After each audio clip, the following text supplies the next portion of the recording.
po sa ating lahat at morning devotion ko po ngayon ay ang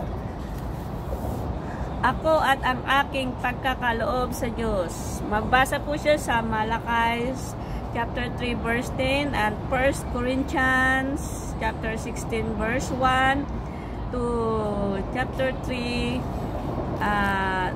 verse 3, chapter 16 verse 1 to 3, and 2 Corinthians chapter 9, 6 to 8. Ulitin ko po, mababasa po ang pagkaloob sa Diyos. Mababasa po siya sa Malakay 3, chapter 3, 10, at saka 1 Corinthians 16, 1 to 3, at 2 Corinthians 9, 6, 8.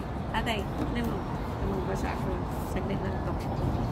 Lord, thank you Lord for this day, and thank you Lord for the life, at thank you Lord sa aking employer na ginagamit mo po na nandito po ako sa Hong Kong, at sa mga manonood po, let your will be done po sa kanilang magbubuhay. Naway ito'y aking munting channel at page ay makatulong po sa mga baguhan. In Jesus' name I pray, Amen. Alam niyo po guys, ang pag-aaral po ng Bible is not always maririnig ko po sa mga preacher, but ano po yun, Hesins po yun. Why? Kasi sila po yung nag-guide sa atin. But be careful po sa mga nagtuturo, dahil hindi po lahat ng tuturo ay tama po yung kanilang interpretation. Kung titignan nyo po sa John 3:16, marami pong mga preacher na iba-iba po yung mga topic, kagaya ng love, for God so loved the world, marami po, etc. etc. So, ang papayo ko lang po ay magbasa po tayo lagi. Mag-download po kayo, lalo na po katulad ko. Habang nag-work po tayo, pwede po natin gamitin yung ating mga cellphone. Through download po yung audio Tagalog or English, meron po. Kasi po alam mo, the way po nating naririnig po ulit-ulit yung words of God, alam niyo po, magkakaiba po talaga ang makikita niyo pong paggamit. Hindi po lahat ng mga interpreter is pare-parehas po yung the way po nilang mag-rely. So, ang may papayo ko po sa lahat, lalo na po sa mga nag-umpisa, read your Bible starting in Genesis. Yun po ang mahalaga po yun sa atin. So, simulan ko po ito siya. Ang pagkaloob ng material na bagay o panalalapi sa simbahan o sa gawain ng Panginoon ay isang katuruan mula sa Biblia. Ito ay makikita sa Malakay 3:16, 1 Corinto 16:1 to 3, at ang Corinto 9:6 to 8. Basahin ang mga ito. So, doon nyo po makikita kung paano paggamit ng Malakay sa Malakay po. So, hindi ko na po siya ilalaborate kasi for devotions lang po ako, para po sa ganun matuto rin po kayong magbasa. So, ano ba ang ipinapakita kapag ikaw ay nagkakaloob sa Diyos? Una, pagkilala na lahat ng bagay sa Diyos at lahat ng ating tinatanggap ay nagmula sa Diyos. Ito ay mababasa sa 1 Chronica 29 1 to 15. Ito po yung mababasa sa 1 Chronica ha. Basahin nyo lang po, take note nyo po. Ito ay pagsunod sa sinasabi ng salita ng Diyos. Pagpapasalamat sa lahat ng ating mga biyayang natatanggap mula sa Diyos. Ano ba ang naidudulot nito sa atin kapag tayo ay nagkakaloob sa Diyos? Ikaw, ano ang naidudulot sa inyo pag tayo nagbigay sa simbahan o sa kapwa? Alam niyo po, ang tithes po kasi is marami po yung pwedeng gamitin. Unang-una po, nasusulat po yan na dapat sa yung 10% is nanggaling po yun sa sa Old Testament, which is doon sa mga Leviticus na sinasabi sa unang crop ng iyong mga ikaw ay magbigay ng 3% ng bahagi sa kapulungan o sa inyong sambahan. But in the other hand, sa ngayon po, sa New Testament, sinasabi po ni Jesus Christ na magbigay ka na aayon sa iyong kalooban. So, sa New Testament, kung titignan nyo po, ang pagkakaloob, hindi po sinabi doon na 10%. So, pwede po yung over 10% kung talagang ano ka. But tandaan nyo po, ang pagbibigay po ng generous, hindi po yun nakakasalba. Kundi talagang mag-repent ka, talagang sundan mo yung ways ni Lord Jesus Christ at talagang makikita po yun sa ating pang-araw-araw.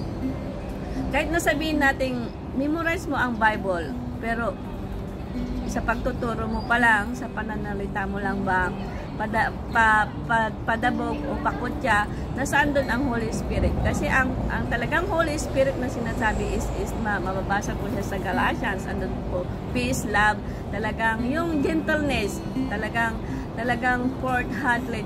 Kasi kung titignan niyo po sa New Testament na po siya,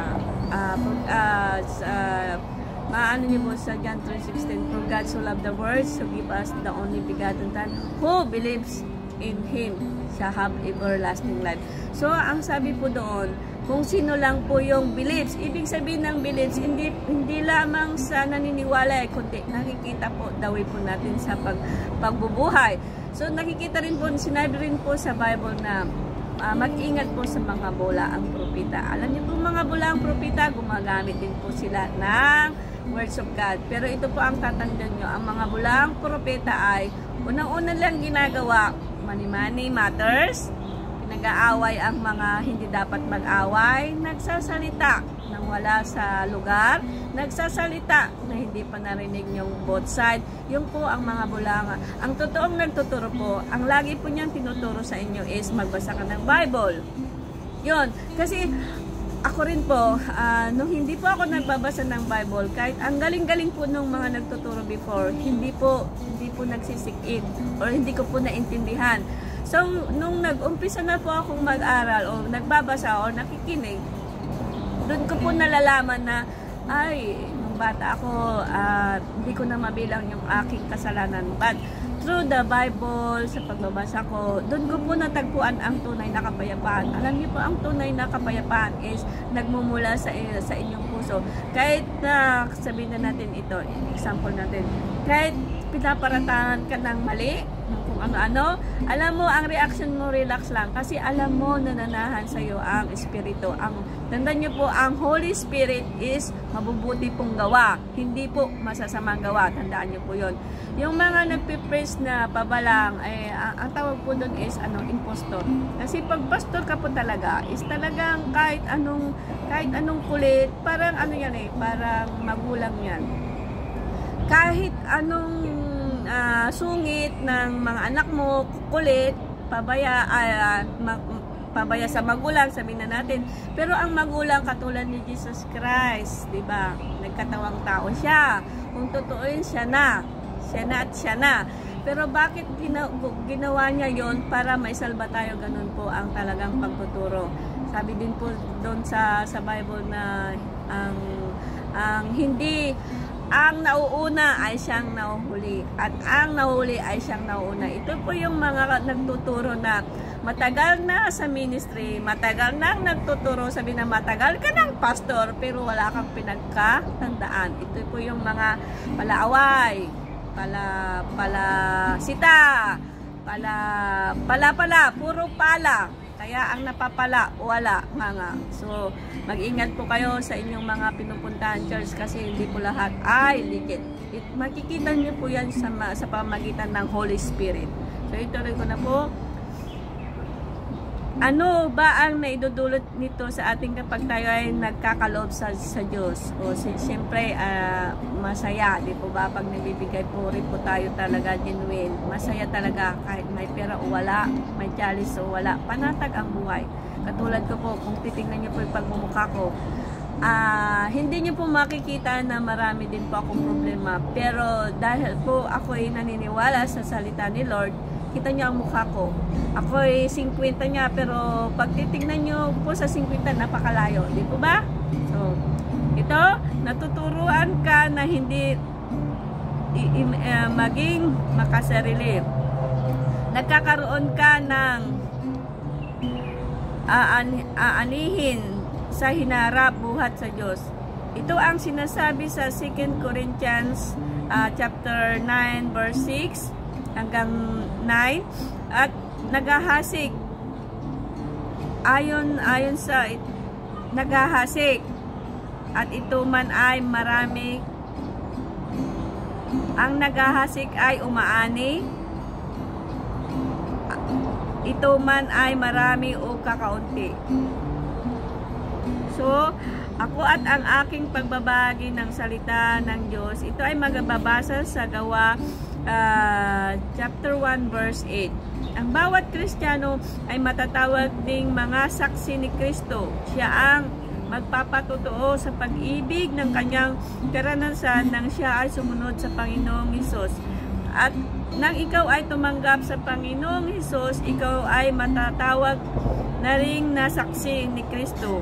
At dahil dito, ikaw ang mayroon ng bagong layunin, dapat tuparin at iyon ay ibahagi ang salita ng Diyos sa iyong pamilya, kaibigan at mga kakilala. Ngunit sa pagiging saksi mo kay Kristo ay mas magiging epektibo sa tulong ng banal ng Espiritu. O, di po ba? Ang banal na Espiritu po talaga ang nakakapag-ano sa atin. Pag may banal ka ng Espiritu, talagang kahit yung hindi siya, wala siyang pananampalataya, pag nakita ka, katulad ko po, alam niyo po sa akin, hindi po ako lumalapit, kasi naranasan ko before, nang hindi pa po ako talagang Kristiyano, pag nilalapitan ko, sinasabi ko, ay, may pupuntahan ako. Ang style ko ngayon, pag ako nag-evangelize, naupo lang po ako, nagigitara, tapos nakikisalamuha ko, hindi pa po ako nagsasalita ng words of God. Kasi pagka binanatan mo agad ng words of God, yung hindi pa natututo, ang sasabihin sa iyo ay, ang sasabihin po, madalis to, ang sabihin nila, lalagpas ka sa langit. Yun po, mga salitang pilosopo pa po, pag hindi pa po talaga sila, nalalaman yung totoo. Pero makikita nyo po yung mga talagang, na po, puspos na ng banal na Espiritu, kasi kahit alam na nila yung sasabihin mo, makikisama pa rin sila. Yun ang tunay na nahanan ng banal na Espiritu, yung hindi magagalitin basta. Hindi nagagalit talaga. Kasi ang galit is hindi yan kay Lord. Oo, nagagalit siya sa mga pasaway, pero binibigyan niya tayo ng free will. Kaya nga, the bad and the good, kaya nga may langit at lupa, kasi si Lord, binigyan niya lahat tayo ng free will in God's perfect time. Kung matigas pa rin ang ulo mo hanggang ngayon, ibig sabihin, it's not your time, sabi nga, di ba? Ito, nagkakaroon ka ng aanin at hinaharap sa buwas sa Diyos. At ito ay sinasabi sa 1 Corinthians chapter 6, chapter 9, 6 to 9. Basahin nyo na lang po ito para mas maliwanagan po kayo sa inyong mga binabasa po, ha. Ituloy ko po. At dahil dito, ikaw ngayon ay mayroong bagong layunin. Dapat ito pa rin ay ang ibahagi ng salita ng iyong pamilya. Kagaya ng aking ginagawa, yung aking mga kapatid, kahit hindi po yan nagla-like, at least po, dumadaan po sa page nila. Sa aming magkakapatid po, kasi ako lang po ata yung may FB. May FB sila, pero pang FB lang nila yun. Hindi kagaya ko po talaga na nagsishare. But, glory to God naman, dahil sa kagaganito, wala pa naman po akong narinig sa mga kuya ko o mga kapatid na ganito pa. So, ibig sabihin yung silent nila means, sinusundan din po nila ako. At nakikita ko po yun sa aming pamilya. Dahil dati, yung mga kuya ko, kapatid ko, hindi yun umuwi sa amin. Kasi sa amin baryo, mahirap. Walang pagkain doon. Pero nung nakikita ko na ngayon, alam mo, umuwi na po sila kagaya ng birthday ng tatay ko. Hindi ako nag-ambag, pero sila lahat gumastos. So doon ko nakikita na ang Diyos sa buhay namin lahat ay gumagalaw. Sige, ituloy ko po. Naranasan mo na ba na sabihin sa iba ang tungkol sa Panginoong Hesus? Ikaw, kailan mo naranasan? Ako, lagi-lagi ko yung sinasabi sa aking mga kapatid at sa aking alaga. Alam niyo, alaga ko, marunong na yung hallelujah. Ano ang kanilang magiging tugon sa inyo? Ako naman, hindi ko pa naman sila naririnig as in na ganito, but yung aking pinsan na sa amin, siya yung talagang kasama ko na naglilingkod sa Panginoon. Ano kaya sa palagay mo ang magiging hadlang sa iyo upang hindi mo maibahagi si Kristo sa iba? Ako, ang hadlang ko, nung siguro kung hindi ko nabasa yung Bible, siguro hindi ko po ginagawa to. But nung nabasa ko na po ang kahalagaan ng pagbabasa at ibagi ng Panginoon, dahil alam niyo po, ang pagbabagi ng Panginoon ay isang ministry. May makinig po o wala, may maniwala sa'yo o wala, at least na ipamahagi mo. Kasi ang pagsisisi naman po, hindi sa simula talaga nasa huli. Di po ba? O, paano ka magiging epektibo na saksi ni Kristo? Ang masasabi ko po na ako is epektibo sa pamagitan ng sa buhay ko. Unang-una, sa aking pakikiugnayan sa aking mga naging employer or recent employer. Alam niyo po, kahit ang amo natin hindi po sila nagsisimba o naniniwala, pero pag nakita po nila sa amin, ay alam niyo po, para po tayong nakajakpat ng ginto. Kasi po ang mga Chinese po, mostly sila po is mga Buddhism. But pag tayo po, pag ipinakita po natin talaga na tayo totoong Kristiyano, alam nyo, isang salita na natin sila, may na sila. Kagaya ko po, one day, yung lola ko, sinita niya ako. Parang inulit niya kasi, alam mo, ang sabi ko lang, isang salita ko lang siya, tumigil siya. Tapos, at the end of that day, ang humupa na siya. Hanggang ngayon, hindi na siya basta-basta nagsasalita. Ganun po ka-epektibo pag ang Holy Spirit po talaga ay nananahan sa inyo. Kahit napakahirap na tao, pag nakita sa inyo, maniniwala talaga. Kagaya ko po, mostly, sabi ko nga po, hindi po ako nag-evangelize na, sis, tara! Hindi. Alam niyo, ginagawa ko, kinakaibigan ko yan. Nililibre ko yan. Kasi alam niyo, bakit ko nililibre?